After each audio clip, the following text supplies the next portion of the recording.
கிருபை நிறைந்த எங்கள் அன்பின் ஆண்டவரே, நாங்கள் எந்த அளவு உங்களை நேசிக்கிறோம் என்பதை கற்றுக்கொள்ள வேண்டும் என்று விரும்புகிறேன். நீ என்னிடத்தில் அன்பு கூறுகிறாயா? என்னை நேசிக்கிறாயா? பேதுருவை பார்த்து கேட்டீர். எங்களையும் பார்த்து நீர் கேட்கிற கேள்விகளுக்கு நாங்கள் தைரியமாய் பதில் சொல்வதற்கு இன்னும் நாங்கள் தேர்ச்சி பெறவும், வளரவும், அர்ப்பணிக்கவும் இந்த ஆராதனை வழியாய் கற்றுத்தாரும். இயேசு கிறிஸ்துவின் மூலம் ஜெபிக்கிறோம் பிதாவே, ஆமென். அமர்வோம். ஆண்டவர் இரட்சகருமாய் இயேசு கிறிஸ்துவின் நாமத்தினாலே மறுபடியும் உங்கள் யாவரையும் வாழ்த்துகிறோம். கர்த்தர் நம் ஒவ்வொருவரையும் ஆசீர்வதிப்பாராக. ஆண்டவர் உலகத்தில் மனிதர்களை தம்மை வணங்கும்படி தெரிந்து கொண்டு அவர்களோடு தன்னுடைய முழு அன்பை வெளிப்படுத்தினார் என்று சொல்லப்படுகிறது. மனிதனோடு அவர் வாழும்போது இந்த உலகத்தில் தனக்கென்று எதையும் வைக்கவில்லை என்று சொல்லுகிறார்கள். மிகப்பெரிய பண்டிதர்கள் கடவுளை பற்றி எழுதும்போது என்ன எழுதுகிறார்கள் என்றால், மனிதர்கள் இந்த உலகத்தில் வாழ அனுமதித்து விட்டு தேவனை இந்த பூமியிலே தனக்கென்று எதையும் வைக்கவில்லை. ஒன்றே ஒன்றை எதிர்பார்த்தார், மகிமை, துதி, கனம். இதைத்தான் எதிர்பார்த்தார். ஒரு பொருளை கூட என்னிடம் கேட்காமல் நீங்கள் எடுக்கக்கூடாது என்று சொல்லவில்லை என்று சொல்லுகிறார்கள். இது எவ்வளோ பெரிய உண்மை என்னென்றால், வேதம் சொல்லுகிறது, வானமும் பூமியும் கர்த்தருடையது, வெள்ளியும் பொன்னும் அவருடையது. எதையாவது நம்மளை எடுக்கக்கூடாதுன்னு சொல்லியிருக்காரா? அல்லது இவ்வளோதான் எடுக்கணும்னு சொல்லியிருக்காரா? நீ இவ்வளோதான் செலவு பண்ணணும்னு சொல்லியிருக்காரா? இதுக்கு மேலே நீ செலவு பண்ணக்கூடாதுன்னு சொல்லியிருக்காரா? ஏன் ஆண்டவர் பண்டிகையை கொண்டாடினார், பண்டிகையை ஏன் ஆசரித்தார் என்று பார்க்கும்போது எல்லாவற்றையும் மனிதனுக்கு கொடுத்து விட்டேன். நான் கொடுக்காதது ஒன்றுமே கிடையாது. இது ரொம்ப ஆச்சரியமாக இருக்கு. எல்லாவற்றையும் கொடுத்து விட்டேன், என் கையில் எதுவுமே கிடையாது. ஆனால் மனிதனை என்ன செய்ய விரும்புகிறேன்? சோதிக்க விரும்புகிறேன்.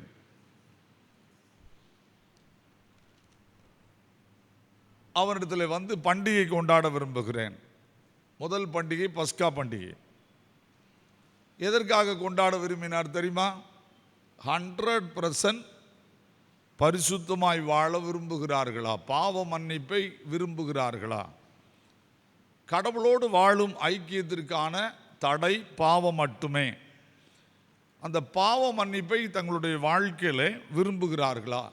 அறிக்கையிட விரும்புகிறார்களா? வருஷத்துக்கு ஒரு முறை தன் பாவத்தை உணர்ந்து வந்து ஆண்டவரிடத்தில் மன்னிப்பு கேட்டு ஆண்டவருக்காக வாழ்வதற்கு தங்களை கழுவ ஒப்பு கொடுக்கிறார்களா என்று அறிந்து கொள்வதற்கு, சோதிப்பதற்கு ஆண்டவர் கொடுத்தது தான் பஸ்கா பண்டிகை. இரண்டாவது பண்டிகை என்ன என்று நீங்கள் பார்த்தீர்களானால், அறுப்பின் பண்டிகை, வாரங்களின் பண்டிகை. வாரங்களின் பண்டிகை அல்லது பெந்தேகோஸ்தே பண்டிகை. இந்த பண்டிகைக்கு 3 பெயர் கொடுக்கப்பட்டிருக்கிறது. ஒன்று வாரங்களின் பண்டிகை, இன்னொன்று அறுப்பின் பண்டிகை, இன்னொன்று பெந்தேகோஸ்தே பண்டிகை. நாள் வர வர மாறுகிறது. முதலாவது ஆண்டவர் வைத்தது அறுப்பின் பண்டிகை. இஸ்ரவேல் ஜனங்கள் யோர்தானை கடந்து உள்ளே போனோடனே வானத்திலிருந்து பெய்த மன்னா நின்று விட்டது. உள்ளே போய் என்ன பண்ணார்கள்? தங்கள் விதைகளை விதைத்து சாப்பிட்டார்கள். அதிலே அவர்கள் ஆண்டவருக்கு என்று கொடுக்கிறார்களா? வாரங்களின் பண்டிகையில் அவர்கள் ஆண்டவருக்கு என்று கொடுக்கிறார்களா என்பதை சோதிப்பதற்காக ஆண்டவர் அறுப்பின் பண்டிகையை கொண்டு வந்தார்.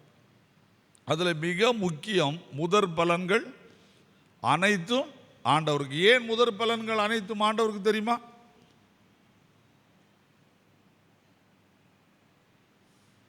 யாத்திராகமம் 11-12 அதிகாரத்தை வாசிப்பீர்களானால், இஸ்ரவேல் ஜனங்களை மீட்டெடுப்பதற்கு பார்வோன் வழிவிடவில்லை. ஆண்டவர் கடைசி வாதையாக எகிப்துக்குள்ளே கொண்டு வந்த வாதை தலைப்பிள்ளை சங்காரம். யாரை மீட்பதற்காக? யாரை மீட்பதற்காக?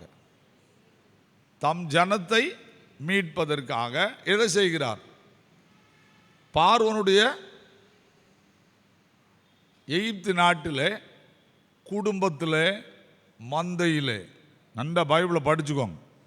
குடும்பத்தில் மட்டும் இல்லை, மிருக ஜீவனிலும் மனிதர்களிலும் தலையீட்டு அனைத்தையும் ஒரே ராத்திரி கொண்டு போடுகிறார். அங்கே அலறல் சத்தம் உண்டாகிறது. இஸ்ரவேல் ஜனங்கள் கிளம்புகள் என்று சொல்லுகிறார். இப்போ இவங்க போய் அவங்ககிட்ட என்ன கேட்பாங்க? காணிக்கை கேட்பாங்க. அடக்கம் பண்ணுவாங்களா?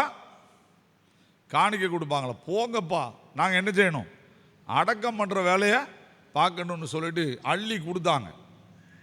இதற்கு ஆண்டவர் ஒருவேளை மாற்றீடாக அல்லது அர்ப்பணிப்பாக கொடுத்த ஒரு பண்டிகை என்ன பண்டிகை சொல்லுங்க?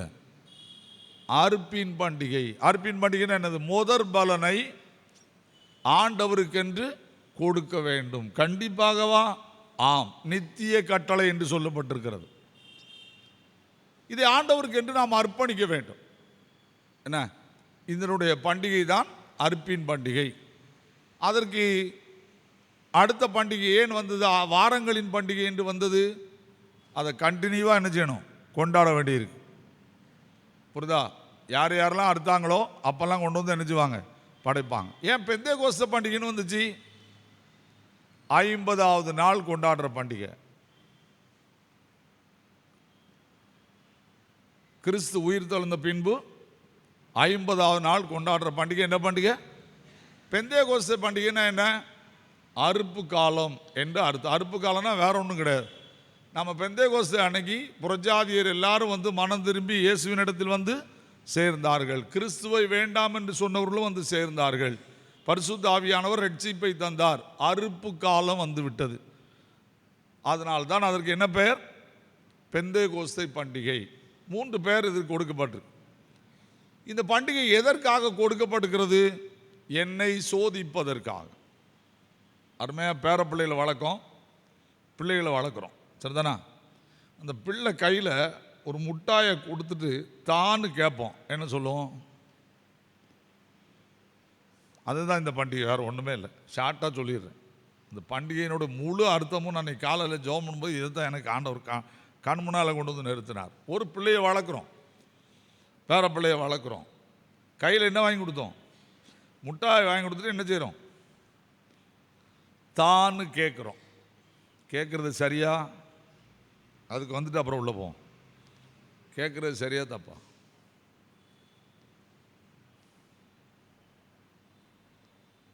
பைபிளை படித்தா தானே பைபிளுக்கும் உலகத்துக்கு எவ்வளோ சம்பந்தம் இருக்குன்னு தெரியுது. கேட்குறது சரியா தப்பா? பதிலே வரமாட்டேங்கி. அர்ப்பின் பண்டிகை கொண்டாட போகிறோங்க. கடவுள் எதுக்காக காணிக்கை கேட்காருங்கிறத புரிந்து கொள்றதுக்கு நான் அவ்வளோ யோசித்து இதை எடுக்கேன். கேட்குறது சரியா தப்பா? இந்த சத்தமே வரமாட்டேங்கி. இங்கே உங்கள் பேர பிள்ளைகிட்ட 10 ரூபாய்க்கு நல்ல முட்டாயை வாங்கி கொடுத்துட்டு தாண்டிய அந்த பிள்ளை உங்களை என்ன நினைக்கும்? முட்டாள் தாத்தா, நீ தானே தந்த, திரும்ப ஏன் கேட்க? சில பிள்ளை ஒரே வாரத்தில் 2 கேஜி பாயாண்டு போயிடும். நான் சொல்கிறது புரியுதா? சில பிள்ளை என்ன செய்யும்? கொஞ்சத்தை கடிச்சிட்டு மீதியை வாயில் தரும், இல்லை கையில் தரும். சில பிள்ளை முழுசையும் கையில் தரும். இப்போ எந்த பிள்ளைக்கு ரொம்ப கிஸ் கொடுப்போம்?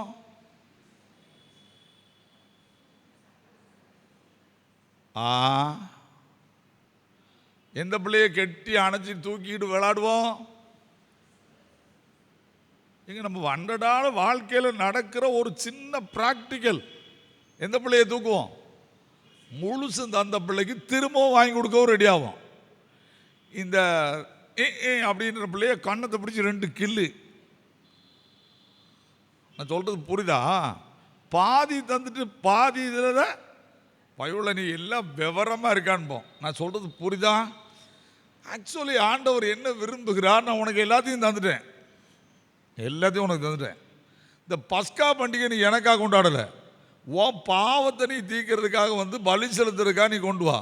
அதை நீ கண்டிப்பாக கொண்டு வந்து ஆகணும். ஒன்று மாடு கொண்டு வரணும், இல்லைன்னா ஆடு கொண்டு வரணும், இல்லைன்னா புறா குஞ்சு நீ கொண்டு வந்து ஆகணும். அப்போ தான் நீ உயிரோடு இருப்ப அடுத்த வருஷம். அதை நீ கம்பல்சரி செய்திருவ.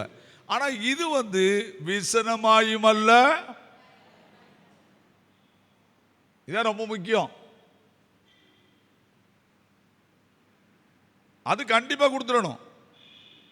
இது விசனமுமாயும் அல்ல, கட்டாயமாயும் அல்ல. 2 கொரிந்தியர் 7ஆம் அதிகாரம், 2 கொரிந்தியர் 7ஆம் அதிகாரம்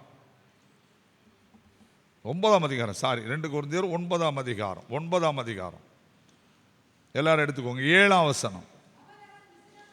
அவன் விசனமாயும் அல்ல, கட்டாயமாயும் அல்ல. என்னது? ஹலோ, நான் எத்தனையோ வருஷமா பிரசங்கம் பண்றேன். 2வது முறை காணிக்கையை பத்தி பிரசங்கம் பண்றேன். உடுமலைப்பேட்டைன்னு ஒரு ஊரில் ஒரு கிராமத்தில் போய் ஒரு சர்ச்சில் என்னை கன்வென்ஷனுக்கு கூப்பிட்டுருந்தாங்க. ஒரே ஒரு ஆராதனையில் நான் பேசுகிறோம். அங்கே கொடுக்கறத பற்றி பேசுகிறேன். 2வது முறை இன்னைக்கு தான் பேசுகிறேன் கொடுக்கறத பற்றி. என்ன சொல்லப்படுகிறது? உங்களுக்கு கொடுப்பதற்கு காணிக்கை கவர் கொடுக்க போகிறோம். கொடுப்பதற்கு உங்களை பார்த்து சொல்ல போகிறோம். எல்லாரும் ஆளுக்கு ஒரு பொருளை சொல்லுங்கள். நம்ம சபையில் எத்தனை பேர் பொருள் கொண்டு வராங்கன்னு தெரியுமா உங்களுக்கு? நான் அப்படி பார்த்தேன். அர்ப்பின் பண்டிகையில் எவ்வளோ பேருனே? 50 பேரா? 50லேருந்து 70 பேருக்குள்ள தான் ஆளுக்கு ஒரு பொருளை கையில் கொண்டு வராங்க. மீதி எல்லாம் எப்படி தான் வருது? என்ன சத்தமே வரல? நாங்கள் ஊர்லலாம் என்ன பண்ணுவோம் தெரியுமா? ஒரு பைய அடித்து கையில் கொடுத்துருவோம். அடுத்த வாரம் அர்ப்பின் பண்ணிக்கிறேன், இந்த வாரம் ஐயர் கோழிக்குட்டியாரும் ஐயரோடும் கடும்பாடு போடணும். ஒரு பெரிய பைய அடிச்சிருவோம், கட்டப்பை. அதில் உற்சாகமாக கொடுக்குற இடத்தில் தேவன் பிரியமாக இருக்கிறார் 4 வசனத்தை அடித்து வச்சுருப்போம். அடித்து வச்சு வீடு விட ஐயர் வருவார். நான் சொல்கிறது புரியுதா? வந்து என்ன செய்வோம்? கோயிலில் கொடுப்போம். எதுக்கு? இந்த பை திரும்ப அங்கே வரணும்போ. எங்கே? இன்னும் சத்தம் வர மாட்டேங்கி. நாங்கள் அங்கே எண்ணுவோம். பை யாரெல்லாம் வரல அது பாரு அப்படிம்போம்.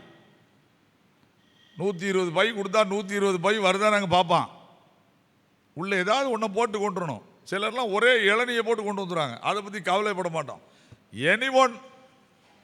உன்னால் முடிஞ்சதை கண்டிப்பாக அனுப்பிச்சிடணும், கொண்டு வரணும். ஏன்னா இது ஒன்று சோதிப்பதற்கான பண்டிகை.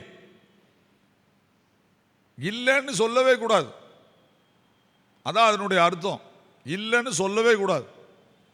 வெறும் கையோடு எங்கே வரக்கூடாது, ஆலயத்துக்கு வரக்கூடாது. அந்த நாள் வெறுங்கையாக வர்ற நாள் கிடையாது. எதையாவது கொண்டு வச்சு போகும்போது அந்த பையை உங்ககிட்ட தந்துடுவோம். நாங்கள் ஒரு பை தருவோம்ல, பெரிய கட்டப்பை. அந்த பையை ஏலம் எடுத்த உடனே ஒவ்வொருத்தருக்கா நினைச்சுவாங்க, அதில் போட்டு கொடுத்து விட்ருவாங்க. எதற்காக இதை முதல்ல செய்யும் போது கஷ்டமாக இருந்துச்சு. அதுக்கப்புறம் பைபிளை படித்த பிறகு தான் தருது இது உண்மைடா. ஆண்டவருக்கென்று கொடுக்கிறோம், ஆண்டவரிடத்திலிருந்து வாங்கி செல்கிறோம். ஒருவேளை நீங்கள் இது லேசாக நினைப்பீங்க. ஆசீர்வாதபுரம்னு ஒரு ஊர் இருக்கு. அந்த ஊர் பக்கத்தில் இன்னொரு பாஸ்டேட் இருக்கு. அந்த பாஸ்டேட்டில் ஒரு பிள்ளைக்கு கல்யாணம் கட்டி பல ஆண்டுகளாக குழந்தை இல்லை. மகராஜன் ஒரு ஐரோவாள் இப்போ முதலூரில் இருக்காங்க. என்னுடைய மிக நண்பர், கூட பிறந்த சகோதரர் மாதிரி பழகிறவர். அவரோட நான் பேசிக்கிட்டு இருந்தேன். இந்த ஆசீர்வாத தட்டு பிரச்சனை ரொம்ப முத்தி வரும்போது அவரோட நான் பேசிக்கிட்டு இருந்தேன். அப்போ நான் சொன்னேன், ஆசீர்வாத தட்டுலாம் வைக்கிறது தப்பு கிடையாது, அது உங்கள் பாட்டுக்கு வைங்க அப்படின்னு சொல்லிட்டு நான் ஒரு மீட்டிங்கில் பேச வேண்டியதாகி பற்றி அதை பற்றி கடினமாக பேசினேன். இது பைபிள் படி தப்பு கிடையாது, இது எதுக்கு வந்துச்சுன்னு தெரியாமல் பேசாத அப்படி சொல்லி நான் மிகமாக கடிந்து கொண்டு திருச்சபை மக்களுக்கு மறுபடி உற்சாகப்படுத்தேன். அந்த பொறுப்பை எனக்கு கொடுத்துருந்தாங்க. எல்லா சபைகளிலுமே பேசுகிறேன். இப்போ அந்த ஆசீர்வாத தட்டினுடைய ஒரு ரகசியத்தை கண்டுபிடிச்சேன். ஒரு தங்கச்சி அந்த ஊர்லேருந்து கல்யாணம் ஆகி போயிட்டான். அந்த ஊர் பேர் மகிழ்ச்சிபுரம். திரும்ப ஊருக்கு வாரா. எதுக்கு? அர்ப்பின் பண்டிகை கொண்டாடுறதுக்கு சில பொருட்களை. அவள் வர்றதுக்கு லேட் ஆகிட்டு. ஏன்னா அந்த ஊருக்கு பஸ் கிடையாது, நடக்கணும். அவள் வர்றா, ஏலம் விட ஆரம்பிச்சிட்டான். ஆராதனை முடியுது, ஏலம் விடுறதுக்கு போகிறாங்க. இவன் ஓடுறா, வாய்க்காங்கிற ஓரமாக ஓடி போய் அப்பாட்ட சொல்கிறா, இந்த ஆசீர்வாத தட்டை இந்த வருஷம் நான் ஏலம் எடுத்தே தீர்வேன், ஏன்னா எனக்கு அடுத்த வருஷம் குழந்தை வேணும். அப்பாவும் மகளும் சேர்ந்து, அது ஒரு கிராமம், எல்லாரும் கவனிக்கிறாங்க, என்னடா இது ஏறிக்கிட்டே இருக்கு அப்படின்னு. அந்த பாப்பா எடுத்துட்டா. அடுத்த 10வது மாசத்தில் ஒரு ஆண் குழந்தையை பெற்றுக்கொண்டு அதே ஆலயத்தில் வந்து சாட்சி சொன்னான். நான் இந்த ஆசீர்வாத தட்டை எடுப்பேன்னு பொருத்தனை பண்ணினேன். அந்த ஆசீர்வாத தட்டை எடுத்துட்டு வீட்டுக்கு போனேன். அந்த மாதமே கர்ப்பமானேன்.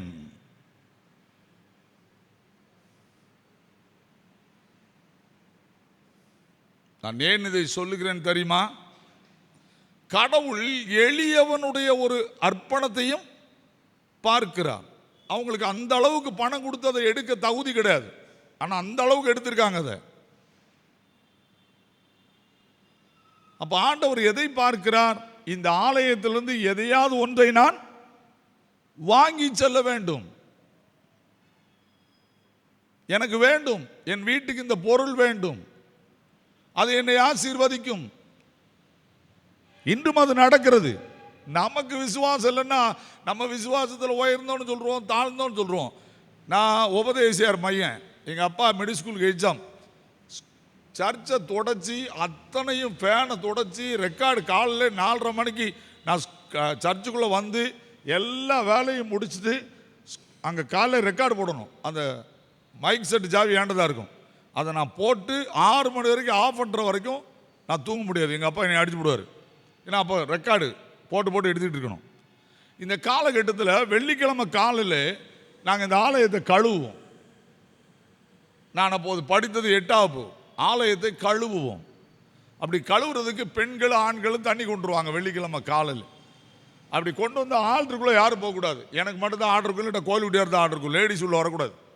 அப்போ நாங்கள் உள்ளே நின்று ஆல்டரை கழுவோம். ஆல்டர் மேஜிலேருந்து எல்லாத்தையும் கழுவோம். அந்த தண்ணி என்னச்சுவாங்க அள்ளி அப்படியே குடிப்பாங்க. நான் என் கண்ணால் பார்த்துருக்கேன். கேன்சர் வியாதி சோமானவங்களை நான் என் கண்ணால் பார்த்துருக்கேன்.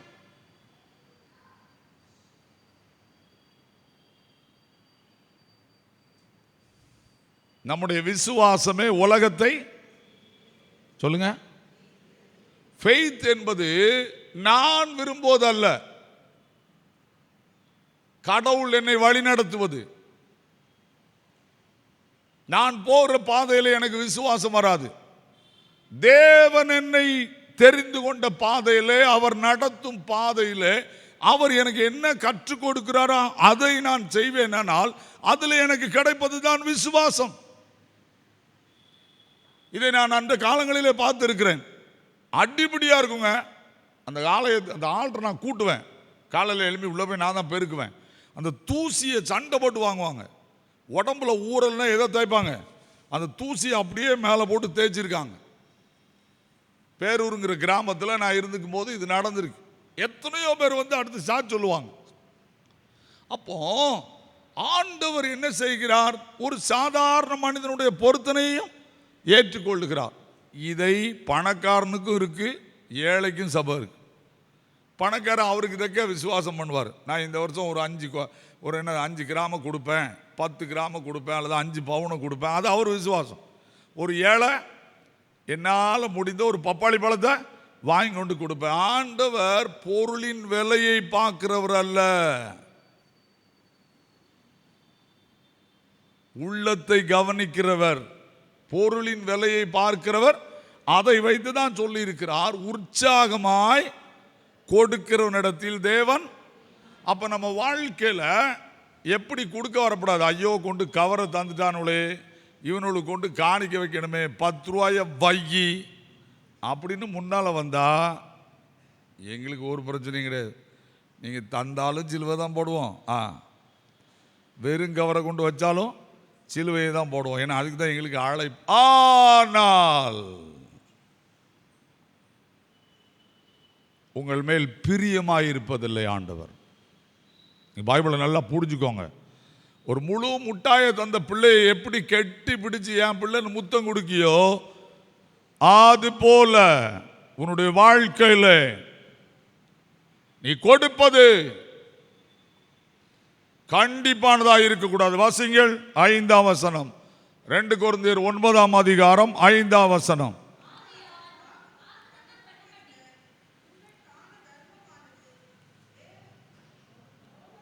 என்னது? அந்த லோபத்தனமாங்கிற வார்த்தைக்கு என்ன அர்த்தம் தெரியுமா? கண்டிப்பானதாய்.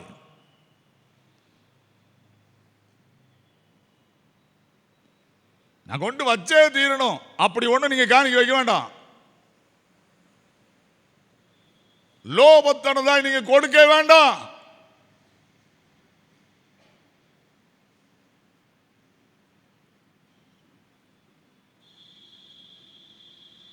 கவர் கொடுத்துட்டாங்கன்னு காணிக்க வைக்காதீங்க. நீங்க சும்மா வாங்க, நாங்க சிலுவை போட்டு விடுறோம். நான் இதை ஏன் கடினமா சொல்றேன் தெரியுமா? கிட்டத்தட்ட 4 நாளாய் நான் உபவாசித்து உட்கார்ந்து ஜெபித்து இந்த பிரசங்கத்தை உட்கார்ந்து ப்ரிப்பேர் பண்ண வேண்டிய நிலைமை எனக்கு வந்துருச்சு. இந்த வசனங்களை எல்லாம் படித்தேன். கண்டிப்பா கொடுக்க சொல்லாத. நான் பிரியப்படுகிற கடவுள் அல்ல. உங்களுக்கு வேண்டான தேவையே கிடையாது. திருச்சபை காணிக்க கொடுத்து வாழுங்கிற எண்ணத்தை விட்டுருங்க. இதுவரைக்கும் என்னுடைய ஊழியத்தில் நான் பார்த்த அனுபவம் தெரியுமா? பணம் என்னுடைய ஊழியத்துக்கு தடையாக இருந்ததே இல்லை. நான் எவ்வளோ பெரிய காரியத்தெல்லாம் சாதிச்சிருக்க ஆண்டவர் எனக்கு உதவி செய்திருக்கிறார். பணம் ஊழியத்திற்கு தடையாக இருந்தது என்னுடைய வாழ்க்கையில் இதுவரைக்கும் நான் பார்த்ததில்லை. பணம் அவர் கையில் இருக்கிறது. நாளைக்கு காலையில் என்கிட்ட இருக்கிற 10,000 ரூபாய் என் கையில் இருக்கணுமா அல்லது வேலைமாள் ஆஸ்பத்திரிக்கு போகணுமான்னு முடிவு எடுக்கிறது யாரு? முடிவு எடுக்கிறது யாரு? நீங்களா ஆண்டவரா? சத்தம் போட்டு சொல்லுங்க. எங்க உங்க வீட்டில் 10,000 ரூபாய் சேர்த்து வச்சிருக்கீங்க. நாளைக்கு காலையில் இந்த பணம் உங்க கூட வந்து பேங்குக்கு போகணுமா அல்லது வேலைமாள் ஆஸ்பத்திரிக்கு போகணுமான்னு முடிவு எடுக்கிறது யாரு? சொல்லுங்க. காட் வைத்தால 4 நேரம் போயிட்டு அங்கே போனோம் அது சொல்லிட்டான் 10,000 ரூபாய் கெட்டுனா முடிஞ்சு. அதைத்தான் சொல்லுகிறார்.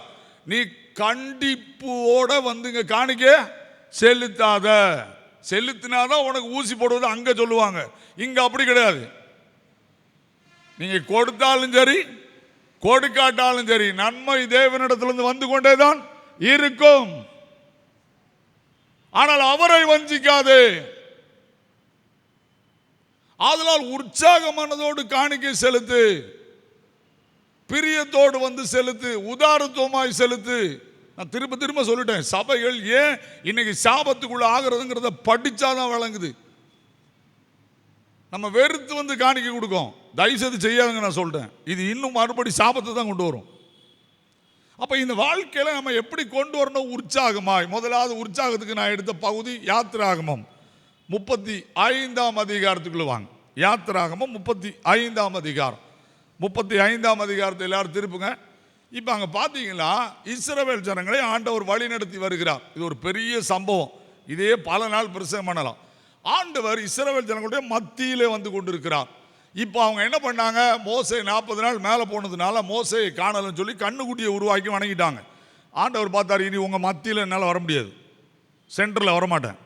நீங்கள் இதை விளங்கி படிக்கணும்னா எண்ணாகமத்துக்கு போய் படிக்கணும். கடைசியில் எசேக்கியேல் கடைசி அதிகாரத்தை படிக்கணும். Central place. நம்ம சில நேரம் படிப்போம் தெரியுமா? செப்பனியாவில் ஒரு வசனம் நல்லா சொல்லுவோமே, கர்த்தர் உன் நடுவில். இந்த வசனத்தை அடிக்கடி சொல்லுவோம். கர்த்தர் உன் நடுவில் இருக்கிறார், இனி நீ தீங்கை. அந்த நடுவில்ங்கிற வார்த்தை என்னன்னா, மத்தியில் சீயோன் மலையில் இருந்தார். பிரயாணப்பட்டு வரும்போது இந்த பக்கம் 3 கோத்திரம், அந்த பக்கம் 3 கோத்திரம், முன்ன 3 கோத்திரம், பின்ன 3 கோத்திரம், மத்தியில் வந்துகிட்டு இருந்தார். இப்போ அவங்க என்ன பண்ணிட்டாங்க? கண்டுகுட்டியை வணங்கிட்டாங்க. பார்த்தார், இனிமே நான் உனக்கு முன்னால் உன்னோட மத்தியில் வரமாட்டேன். மத்தியில் வந்தால் நான் உன்னை கொண்டு போடுவேன். இதை நீங்கள் படிக்கணும். யாத்திரா 15 அதிகாரத்தை படிச்சுக்கோங்க. நான் இப்போ அதுக்குள்ளே போனேன்னா 20 நிமிஷம் ஆயிரும். இப்போ அதனால் ஆண்டவன் சொன்னார், உனக்கு முன்னாலே போவேன்னு சொன்னார். என் சமூகம் உனக்கு முன்பாக செல்லுன்னு சொல்லிட்டார். முன்னால் போவேன். அந்த முன்னால் போகும்போது, மத்தியில் போகும்போது ஒரு இடத்த வச்சு ஆயத்தப்படுத்தினாங்க. இப்போ ஆண்டவர் பார்த்தார், முன்னால் போகணும் அப்படின்னா ஒரு ஆசரிப்பு கூடாரத்தை உருவாக்கு அப்படின்னு சொன்னார். அந்த ஆசரிப்பு கூட உருவாக்குறதுக்கு தான் இந்த 35ஆம் அதிகாரத்தில் காணிக்கை கேட்கிறார் மோசே. யார்கிட்ட? இஸ்ரவேல் ஜனங்கள்கிட்ட. இப்போ இந்த இஸ்ரவேல் ஜனங்கள் யார் அப்படின்னு பைபிளில் படிச்சிங்களா? விதைக்கலை, அறுக்கலை. ஹலோ, பைபிளை படிக்கும்போது தான் கஷ்டமா இருக்கு. ஏன் பைபிளை எழுதினான்னு படிக்க வேண்டியிருக்கு. இப்போ இவங்க வனாந்தரத்தில் பை வாக் எங்க? கானானுக்கு. இவங்க என்ன செய்யல? விதைக்கலை, அறுக்கலை. என்ன செய்யறாங்க? வானத்தில் உள்ள மன்னாவை சாப்பிட்டுட்டு இருக்காங்க. இவங்க கிட்ட ஏற்கனவே எகிப்துல சேர்த்து வச்ச பணம் இருக்கு, எகிப்து என்று கேட்டு வாங்கின பணம் இருக்கு. புரியுதா? இந்த பணத்தை யார் கேட்கா? ஆண்டவர் கேட்கிறார். ஏங்க, நீங்க விதைக்கல, அறுக்கல, ஆனாலும் நீங்க கோயிலுக்கு காணி கொடுக்கணும். இன்னொரு படைய பாக்கிய இதுவரை கொடுக்கணும். லூக்கா 21ஆம் அதிகாரத்தை எப்படி கொடுக்கணும்? எப்படி கொடுக்கணும்? 2 காசு தான் இருக்கு. நாளைக்கு காலையில் சாப்பிட்றதுக்கு காசு இல்லை. காணிக்க போட சொல்லி பாட்டு படிச்சுட்டாங்க. தந்தானை துதிப்போமேன்னு பாட்டியம்மா சுத்தி சுத்தி பார்க்கிறா, வழி இல்லை. ஐயோ, ஆண்டவர் முன்னால காணிக்கப்பட்டி முன்னால ஆண்டவர் உட்கார்ந்துருக்காரு. சரி, ஆண்டவர் நடத்துவாரு. கொண்டு என்ன செய்யறு? போற்று. இதுக்கு பேர் தான் உற்சாகமாய் உதாரத்துவமாய் கொடுக்கிற இடத்தில் தேவன் பிரியமாய் இருக்கிறார். இப்ப நம்ம நெஞ்ச தொட்டு நானும் சொல்ல முடியாது நம்ம எவ்வளவு கொடுக்கோம். 100% கொடுத்தாலும் யாருன்னு சொன்னா என்ன ஆகும்? பைபிள இந்த ஒரு அம்மா தான் 100% கொடுத்துருக்கு. எந்த ஐயர்வாளும் கொடுக்கல, எந்த ஊழியக்காரனும் கொடுக்கல. எல்லாரும் ஆண்டவரை வஞ்சித்துக்கிட்டு தான் இருக்கும். நான் சொல்றது உங்களுக்கு புரியுதா? இப்ப ஆண்டவர் என்ன எதிர்பார்க்கிறார்? உற்சாகமாய் கொடுங்கள். இவங்க எப்படி கொடுத்தாங்க? 35ஆம் அதிகாரத்துக்குள்ள நான் நேரத்தில் லேசா உபவாசம் கொடுத்துறது வாசிக்க சொன்னேன். 22ஆம் வசனத்தை வாசிங்க.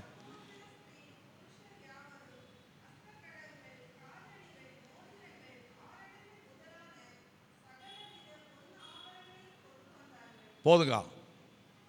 அதுல முதல்ல போட்டிருக்குது என்னது? மனப்பூர்வம் உள்ள.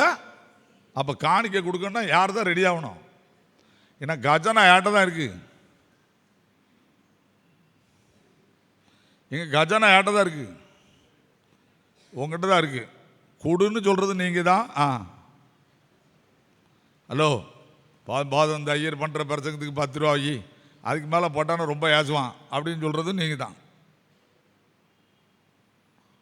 சொல்றது புரியுதா? என்ன சொல்றாரு? மனப்பூர்வம் உள்ள ஸ்திரீகள். உங்கள்கிட்ட மனப்பூர்வம் இருக்கா? மனப்பூர்வம் இருக்கா இல்லையா? சந்தோஷமா எத்தனை பேர் அர்பின் மட்டிக்க கவர் வாங்குவீங்க? அடுத்த வாரம் உங்களை சோதிக்கணும்னு பார்க்கும். ஒரு கேமரா மாட்டி வச்சிருக்கணும். முன்னால் வந்து காணிக்கு வாங்கன்னு சொல்லணும். தானே வாங்குறீங்களா? நான் சொல்றது புரியுதா? இங்க நான் கதை சொல்லிட்டு இருக்கல. கிறிஸ்து சிந்தையை கூட அறிவார். என்ன எதிர்பார்க்கிறார்? என் மேல எரிச்சலோட வந்து காணிக்க தராத, வேண்டாம். நான் அதை உன்ட்ட எதிர்பார்க்கல. நான் உன்னை நேசிக்கிறேன். நீ எனக்கு தந்தாலும் உன்னை நேசிப்பேன், தராட்டாலும் உன் பிள்ளை கல்யாணத்தை நான் தான் நடத்துறதுக்கு எல்லாம் ஹெல்ப் பண்ண போறேன்.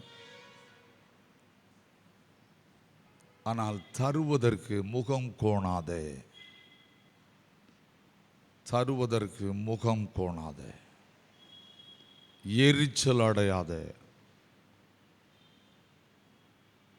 இதை நிறுத்திடுங்க.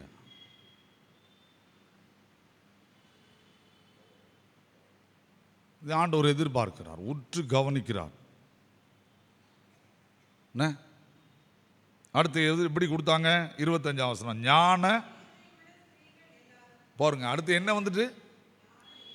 ஞான இருதயமுள்ள ஸ்திரீகள். அவங்க எதை கொடுத்தாங்கன்னு இருக்கு? தங்க வீட்டில் கிடந்த நூலெல்லாம் எடுத்து ஆசரிப்பு கூட அடுத்த பணிக்கு உட்கார்ந்து பின்றாங்க. டைமையும் கொடுக்குறாங்க, பொருளையும் கொடுக்குறாங்க. புரியுதா? 26ஆம் வசனத்துல எந்த ஸ்திரீகளுடைய இருதயம் ஞான எழுப்புதல் அடைந்ததோ அவர்கள் என்னது? இப்போ வீட்டை விட்டு வெளியே போய் கத்திரிக்கோலை இருந்துச்சான்னு எனக்கு தெரியாது. ஹலோ, அந்த காலத்தில் கத்திரிக்கோள் இருந்துச்சான்னு எனக்கு தெரியாது. எப்படி முடி வெட்டினாங்க? வெள்ளாட்டு முடிய ஆம்பளையால் வெட்டல, பொம்பளையால் தான் வெட்டியிருக்காங்கன்னு என் பைபிள்ல எழுதிருக்கு. இல்லைன்னா ஆம்பளையை பிடிச்சி சண்டையை போட்டிருப்பாங்க. ஏ வெட்டியா, நான் சொல்றது புரியுதா? உட்காந்து வெட்டி என்ன சத்தமே வரமாட்டேங்கி அதை உட்காந்து திரிச்சு அதுக்கு பேர் என்ன சொல்லியிருக்கு? ஞான, சொல்லுங்க, ஞான எழுப்புதல். நம்முடைய எழுப்புதல் வருதா கொடுக்கறதுல? அடுத்து என்ன சொல்றாரு? வாசிக்க பார்ப்போம். 29வது வசனம்.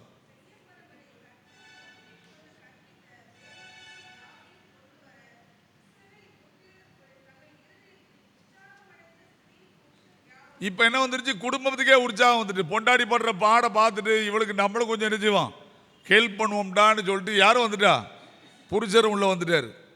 உற்சாகம் அடைந்தார்கள். எதுல? கொடுக்கிறதற்கு. இப்படி கொடுத்து பாருங்க, நீங்க ஆசீர்வதிக்கப்படலையாங்க. நான் பந்தயம் கட்டுறேன். ஏன்னா அவர் உயிரோடு இருக்கிறார், செத்து போகல. ரியல், உண்மையாக சொல்கிறேன். நான் என் வாழ்க்கையில் நிறைய மிராக்கள் இந்த பண விஷயத்தில் சாதாரணமாக பார்ப்பேன்.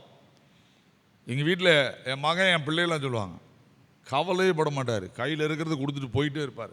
சொன்னது ஆண்டவர் கூடுறா, நாளைக்குள்ளது அவர் பார்த்துக்கிடுவார். ஆண்டவர் தானே சொன்னார், கொடுத்துட்டு போயிட்டே இரு, பார்த்துக்கிடும்.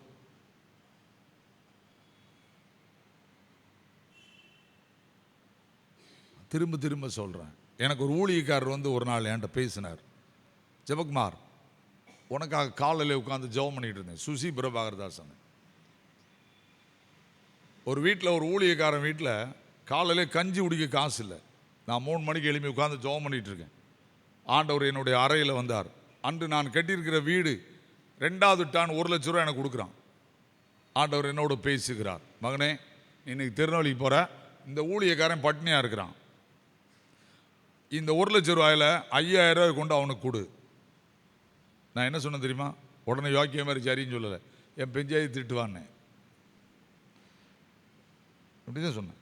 உன் பெஞ்சாதியும் கூட தான் வருவா காரில், அவட்ட சொல்ல அவள் சரிம்பா. குறும்பூருக்கு வந்தேன்.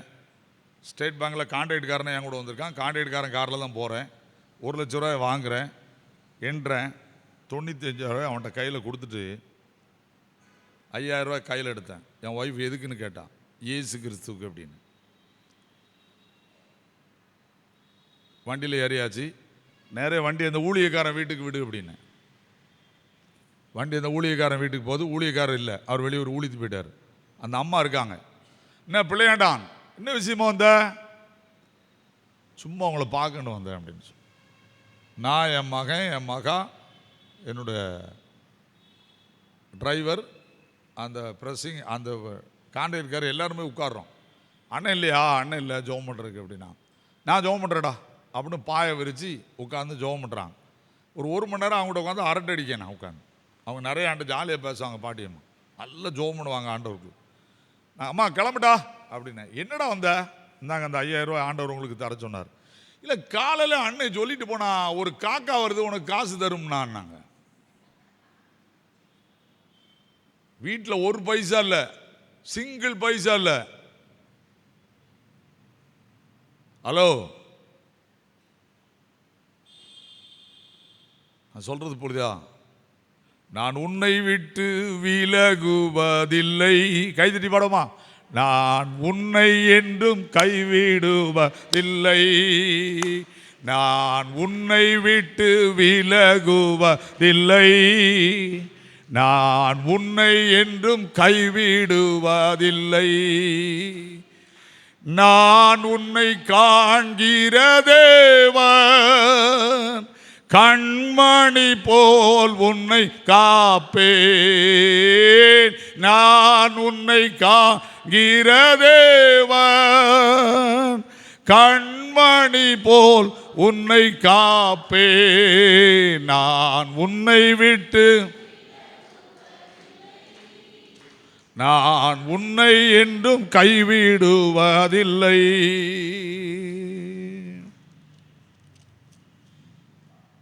என்னை விட்டு விலகவும் மாட்டாரு. ஏன்? அவர் கண்ணில் இருந்து என்னால் பிரியவே முடியாது. என்கிட்ட இருக்கிறதும் அவருக்கு தெரியும், இல்லாததும் அவருக்கு தெரியும். இப்போ நீங்கள் அப்படியே பார்த்தீங்கன்னா இஸ்ரவேல் ஜனங்களுடைய பாவத்தினுடைய விளைவு ஆகாஸ் ராஜா இந்த ஆலயத்தை இழுத்து பூட்டி அந்நிய தெய்வங்களை உள்ள கொண்டு வச்சுட்டான். ஆலயத்தை பூட்டிட்டான். ஆஸ் அ கவர்மெண்ட் இதை செய்தது. அதுதான் 2 நாளாகமும் 30ஆம் அதிகாரம் 31ஆம் அதிகாரம். வீட்டில் போய் படிச்சுக்கோங்க, நான் நேரத்தை எடுக்க முடியாது. இப்போ நீங்கள் பார்த்தீங்களா, எசேக்கியா ராஜா உள்ள வரான், ஆகாசனுடைய மகன். ஆண்டவர் அவனோடு இருக்கிறார். ஆதலால் என்ன பண்ணுகிறான், இந்த ஆலயத்தை மறுபடியும் திறக்க வேண்டும் என்று விரும்புகிறான். எல்லாவற்றையும் திறந்து சுத்தப்படுத்துகிறான். சுத்தப்படுத்தி விட்டு பஸ்கா பண்டிகை கொண்டாடுகிறான். பஸ்கா பண்டிகை கொண்டாடி முடித்தவுடனே அர்ப்பீன் பண்டிகை கொண்டாடுகிறான். அந்த அர்ப்பீன் பண்டிகை கொண்டாடுவதுதான் முதல் பாடமாய் வாசிக்கப்பட்டது. வாசிங்கள் 2 நாளாகமும் 31ஆம் அதிகாரம் 5ஆம் வசனம். இந்த வார்த்தை பிரசித்தமான போது இஸ்ரவேல் புத்திரர் தானியத்திலும் திராட்சரசத்திலும் எண்ணெயிலும் தேனிலும் நிலத்தின் எல்லா வரத்திலும் முதற் பலன்களை திரளாக கொண்டு வந்து சகலத்திலும் தசம பாகத்தை பரிபூர்ணமாய் கொடுத்தார்கள். பூர்ணமல்ல, பரிபூர்ணமாய் கொடுத்தார்கள். கொடுத்ததுனால என்ன ஆசீர்வாதம்? 10ஆம் வசனம்.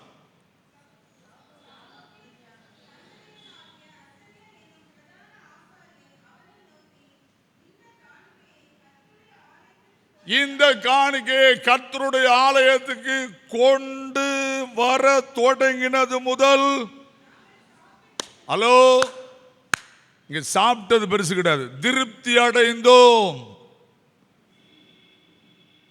போதும் ஆண்டவரே, இதுக்கு மேல வேண்டாம் அப்படின்னு சொல்றவங்க எந்த அரசியல்வாதியும் கிடையாது. ஸ்டாலின் அண்ணனும் சொல்ல மாட்டாரு. ஆனால் யார் சொல்லுவா தெரியுமா? ஒரு கிறிஸ்தவன் சொல்லுவான்.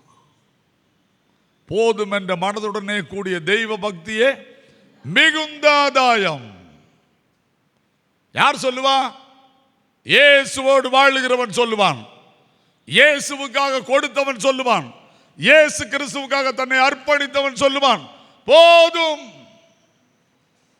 போதும்.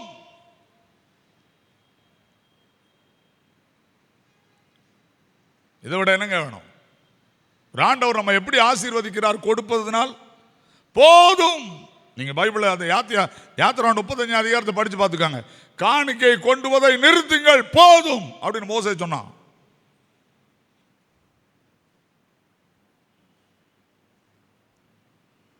திருப்தி அடைந்தோம். அடுத்து அதை வாசிங்க. இன்னும் ஹலோ, ஏன் போதுன்னு சொன்னாங்க? ஏன் போதுன்னு சொன்னாங்க? ஆண்டவருக்கு கொடுத்ததுனால என்ன கிடைச்சிருக்கு? மீதி கிடைச்சிருக்கு. ஏன் கிடைச்சிருக்கு தெரியுமா? உன் கைகளின் பிரயாசத்தை. அது என்னங்க? பாக்கியம் நன்மை என்ன? மிச்சம். அதான் அதுக்கு அர்த்தம். பாக்கியம் நன்மை என்ன? மீதி கிடைக்கும். என்ன அர்த்தம்? உன் கைகளின் பிரயாசத்தை வட்டிக்காரன் சாப்பிட மாட்டான், ஆஸ்பத்திரிக்காரன் சாப்பிட மாட்டான். சார் இருக்காங்க, நம்மளை கோவப்படக்கூடாது. டாக்டர்லாம் நாங்கள் இப்படி பழை பண்ணக்கூடாது. Read your Bible. என்ன அழகாக எழுதிருக்கு பார்த்துக்கோங்க.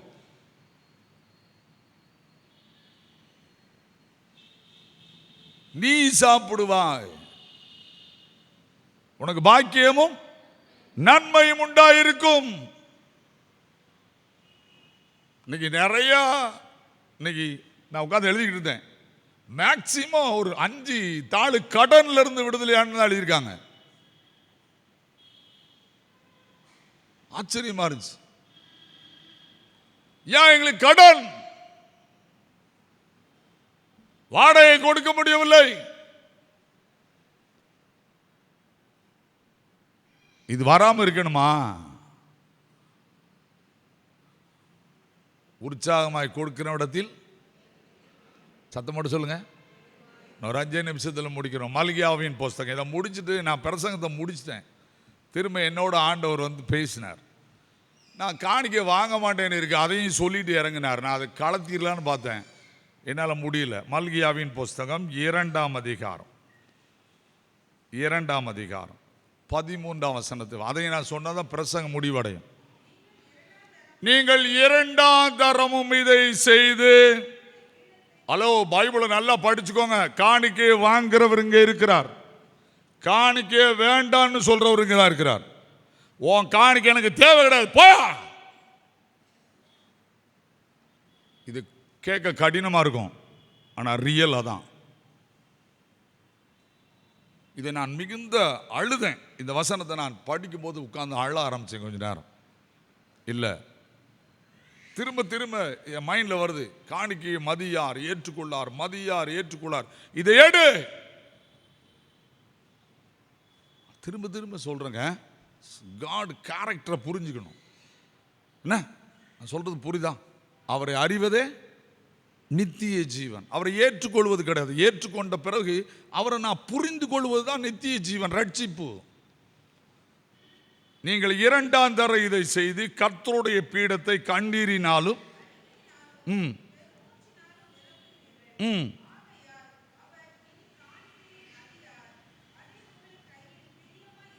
என்ன சொல்றாரு?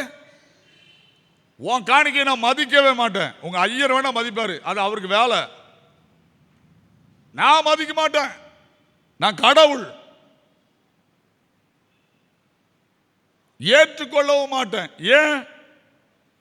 11 வசனம். ஹலோ, பைபிளை நல்லா படிச்சுக்கோங்க. திரும்ப திரும்ப சொல்றேன், கடைசி கால பிரச்சனை இதுதான். இன்னைக்கு கடைசி கால எச்சரிப்பு.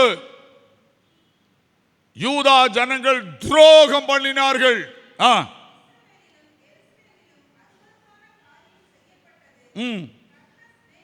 கர்த்தர் சிநேகிக்கிற பரிசுத்தத்தை யூதா ஜனங்கள் பரிசுத்த கொலைச்சலாக்கி அந்நிய தேவதையின் குமார்த்திகளை விவாகம் பண்ணினார்கள். என் உடன்படிக்கையை மீறுகிறாய், விபச்சாரம் செய்கிறாய், துரோகம் பண்ணுகிறாய். 15 வசனம். அவர் ஒருவனை அல்லவா படைத்தார், ஆவி அவரிடத்தில் பரிபூர்ணமாயிற்று, பின்னே ஒருவனை படைத்தார், பக்தி உள்ள சந்ததியை பெரும்படிக்குத்தானே. ஆகையால் ஒருவனும் தன் இள வயதின் மனைவிக்கு துரோகம் பண்ணாதபடிக்கு உங்கள் ஆவியை குறித்து எச்சரிக்கையாயிருங்கள். துரோகம். உன் மனைவிக்கு கணவனுக்கு துரோகம் பண்ணிட்டு காணிக்க படைக்க வராத. இது பீடம். இங்க நான் இருக்கிறேன். துணிஞ்சு செய்தேன்னா துணிஞ்சு திருப்பி அடிப்பேன். அதை பத்தி அவர் கவலையை விட மாட்டாரு. ஏன்? என் பலிபீடத்தை கண்டீரினாலும் அழுகையினாலும் பெருமூச்சினாலும் நிரப்புகிறீர்கள். உன் மனைவி உன் வீட்டில இருந்து நெஞ்சில் அடிச்சு அழுகுறா, ஐயோ என் கணவன் எவ்வளவு வாழ்கிறான் என்று.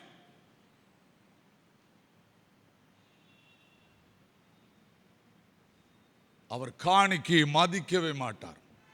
எத்தனை அர்ப்பின் பண்டிகை கொண்டாலும் சரி, பாயாளிய இன்னைக்கு பஞ்சம் இல்ல, திருச்சபையில் பஞ்சம் இல்ல, விபச்சாரம் செய்யாதேன்னு சொல்ல தைரியம் ஐயர்வாளுக்கு இல்ல. முடிஞ்சு போச்சு. ஏன்? துணிந்து விட்டோம். பைபிளை ஒன்றும் சும்மா எழுதி வைக்கல. இப்போ யோசிங்க, அப்படியே இயேசு கிறிஸ்து வந்தீங்கன்னா பயமா இருக்கும். நம்ம படிச்சுக்கோங்க, கை எடுத்து கும்பிடுறேன். குடும்பத்தில் பரிசுத்தம் இல்லைன்னா காணிக்கங்க மதிக்க கூட மாட்டாரு.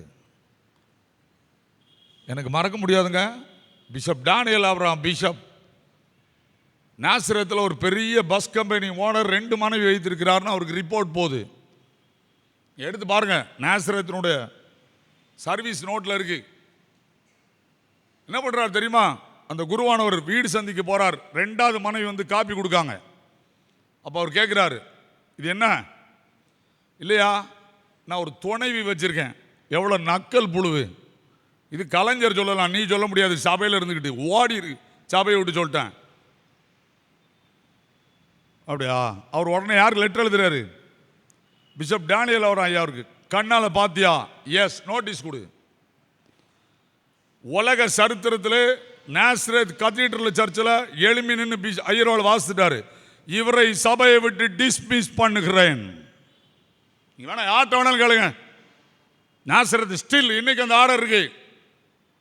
இன்னைக்கு இருக்கிற பிஷப் ஸ்டில் இதை கண்ணீரினாலும் அழுகையினாலும் நிரப்பாதே.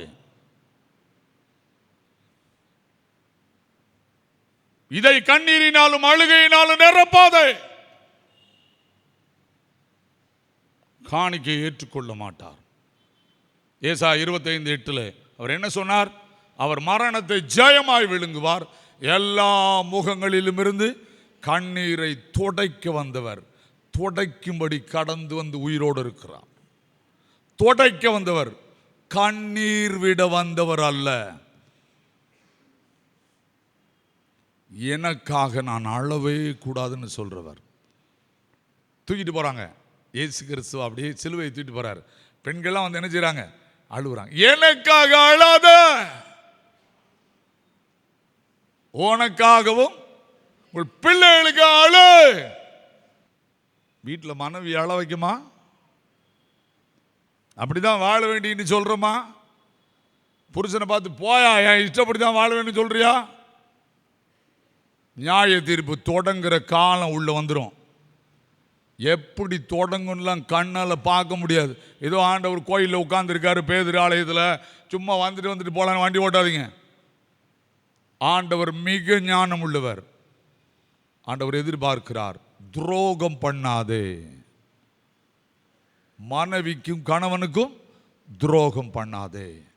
இயேசு சிலுவையில் பாவத்தை சுமந்து வெற்றி சிறந்து விட்டார். இயேசுவே, என்னையும் என் மனைவியையும் என் குடும்பத்தையும் மன்னியும் என்று அழுது செபித்து மன்னிப்பு கேட்டு காணிக்கை கொண்டு வர பழகி கொள்ளுங்கள். கண்களை மூடுவோம், தலை தாழ்த்துவோம். ஆண்டவரே, இன்று உயிரோடு இருக்கிறீர். எல்லா முகங்களிலும் இருந்து கண்ணீரை துடைக்கிறவர். இந்த ஆலயத்தில் இருக்கிறீர்.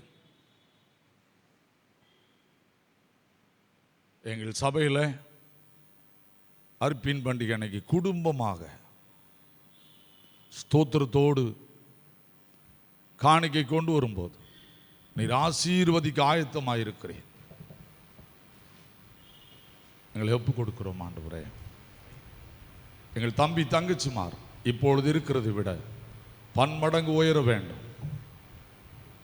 எங்கள் பிள்ளைகள் உயரமான இடத்துல வாழ வேண்டும்.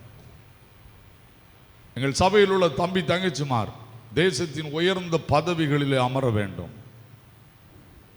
நாங்கள் உமக்கு காணிக்கையாய் கொடுக்க வரும்போது எங்களையும் எங்கள் பிள்ளைகளையும் அர்ப்பணிக்க விரும்புகிறோம். எத்தனையோ பேரை ஆசீர்வதித்து வழி நடத்தின ஆண்டவரே, இந்த கால வேளையில் யார் என்ன பாவம் செய்தாலும் மன்னித்து எங்கள் பிள்ளைகளை ஆசீர்வதியும். எங்கள் பிள்ளைகளை ஆசீர்வதியும். அர்ப்பின் பண்டிகை அன்று எங்கள் பிள்ளைகளின் மேல் முத்திரையை போடும்.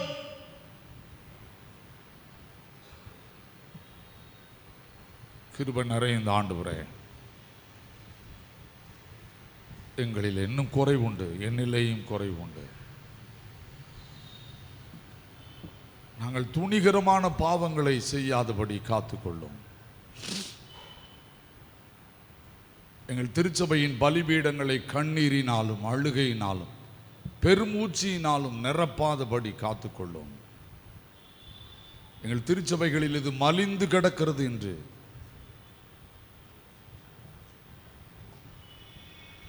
நீர் எங்களை மதிக்க மாட்டீர் என்பதை அறிந்து கொள்ள, எங்கள் காணிக்கையை ஏற்றுக்கொள்ள மாட்டீர் என்று அறிந்து கொள்ள மறுபடியும் ஒரு தருணம் தந்ததற்காக ஸ்தோத்திரம். நாங்கள் எல்லாரும் உடைய பாதத்தில் குடும்பமாய் வந்து ஸ்தோத்திரத்தோடு மனப்பூர்வமாய் காணிக்கை செலுத்தும் போது தேவரீர் எங்களுக்கு இறங்கி எங்களை ஆசீர்வதித்து உமது முகத்தை எங்கள் மேல் பிரகாசிப்பிக்க பண்ணும். சகல ஜனங்கள் உம்மை துதிப்பார்கள். பூமி தன் பலனை தரும். தேவனாகிய தேவனே எங்களை ஆசீர்வதிப்பார். தேவன் எங்களை ஆசீர்வதிப்பார். பூமியின் எல்லைகள் எல்லாம் அவருக்கு பயந்திருக்கும். அந்த ஆசீர்வாதத்தை ஆபிரகாமுக்கு கொடுத்தது போல எங்கள் எல்லாருக்கும் தந்து அர்ப்பீன் பண்டிகையிலே நீர் எங்களை ஆசீர்வதிக்க போறதற்காக ஸ்தோத்திரம். நாங்கள் இப்பொழுது இருக்கிறதை விட வலதுபுறமும் இடதுபுறமும் முன்புறமும் பின்புறமும் இடங்கொண்டு பெருகி திருச்சபை வளர்ந்து ஆசீர்வதிக்கப்பட்டவர்களாக ஆண்டவரே நாங்கள் வாழ்வதற்கு எங்களை நீர் முத்திரிப்பதற்காக ஸ்தோத்திரம். சபையில் உள்ள அத்தனை பேரையும் எங்கள் இளம் பிள்ளைகளையும் ஆசீர்வதியும். இயேசு கிறிஸ்துவின் மூலம் ஜெபிக்கிறோம் எங்கள் பரிசுத்த நிறைந்த பிதாவே, ஆமென்.